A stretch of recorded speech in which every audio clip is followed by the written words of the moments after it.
Hi friends, இது என்னுடைய முதல் கொடைக்கானல் பயணத்தில் நான் ரொம்ப ரசித்து வியந்து பார்த்த சில பதிவுகளை உங்கள் கூட பகிர்ந்துக்கணுன்னு ஆசைப்பட்றேன். நிச்சயம் இது உங்களுக்கு பிடிக்கும்னு நான் நம்புகிறேன்.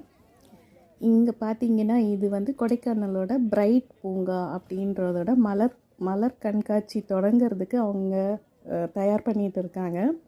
இப்போது நேற்றுலேருந்து மலர் கண்காட்சி தொடங்கிடுச்சு. அதுக்கு முன்னாடி போனதுனால சில இடங்களை எங்களால் பார்க்க முடியலை, அனுமதி தரல.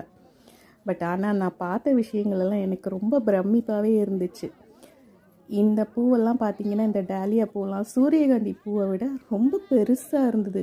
கலர்லாம் பார்க்க அட்டகாசம். எப்போவுமே அந்தந்த காலநிலைக்கு ஏற்ற மாதிரி அந்தந்த இடத்துல பூக்கிறதும் விளையிறதும் தாங்க அதுக்கு சரியானதாக இருக்குது. என்னதான் நம்ம வீட்டில் எடுத்துகிட்டு வளர்த்துருந்தாலும் நம்ம ஊருக்கு ஏற்ற மாதிரி அது வளர்கிறதுக்கு ரொம்ப கஷ்டப்படுது. அந்த ஊர்லெலாம் பார்த்திங்கன்னா சாதாரணமாக தரையில் முளைச்சி நிற்கிறதே அவ்வளோ பெருசாக ரொம்ப அழகாக இருக்குது பார்க்குறதுக்கு.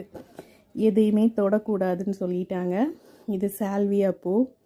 அப்படி இந்த துலிப் மலர் பார்த்த மாதிரி தூரமாக பார்க்குறதுக்கு ரொம்ப கண்கொள்ளா காட்சியாக இருந்தது. ஒரே ரெட் கலர் பயங்கரமாக இருந்துச்சு.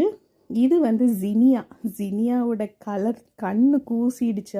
அப்படி ஒரு வைப்ரண்ட் கலர்ஸ் அதெல்லாமே பார்க்க. அந்த வாடாமல்லி கலர்லேயும் பயங்கரமான கலர் அதெல்லாம். ஜினியா மலர்கள். இது சின்ன சின்ன பூ. இதனுடைய பேர் டக்குன்னு வரமாட்டேங்குது எனக்கு.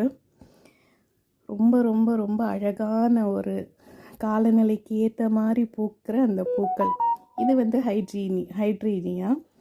இந்த மலர்களும் அப்படி கொத்தா கலராக இருந்தது. வைலட் கலர், ஒயிட்டு, எல்லோ எல்லாம் கலந்தது மாதிரி. இது நம்ம ஊரில் உள்ள மேரிகோல்டு தான் இது. ஆனால் கூட்டமாக அப்படி பார்க்கும்போது அது ஒரு பிரமிப்பாக இருந்ததுங்க.